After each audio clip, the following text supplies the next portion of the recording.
In this video, I'm gonna teach you how to transfer Fortnite account from Switch to Switch. It's a very easy process, so make sure to follow along. In this video, I'm gonna give you detailed instructions on how to properly set up your Epic Games account. I'm gonna teach you how to sign into the same Epic Games account if you are changing your Nintendo Switch console and make sure that you keep all of your progress, or how to unlink a Switch account that you have linked and then link another one. So all of this can be done through the official Epic Games website at store.epicgames.com.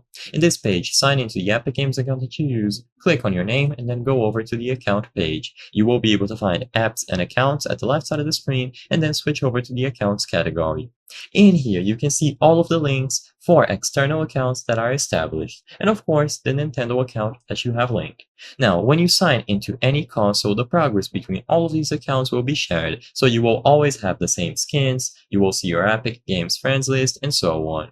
So if you want to change the account that you use on your Switch, you have two main ways to do this. You can either sign out of your Nintendo account, and essentially this will allow you to sign into a new one, or you can click remove on the Nintendo account on this page. Now, I'm not going to remove, but if you click remove, you will have to agree to all of these warnings. So as you can see, you will no longer be able to use this account to share your progression on Nintendo account, shared profile data will be reset, shared game progression history will be reset, and so on. If this is what you want, confirm this, and then you will be able to connect a new Nintendo account. So this is helpful if maybe you are switching consoles and you have a different Nintendo account on the new Switch console that you are using.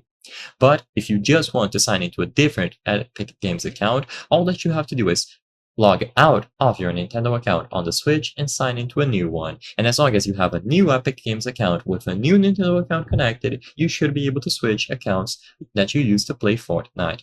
I hope I was able to help you on how to transfer Fortnite account from Switch to Switch. If this video helped you, please be sure to leave a like and subscribe for more very easy tips. Thank you for watching.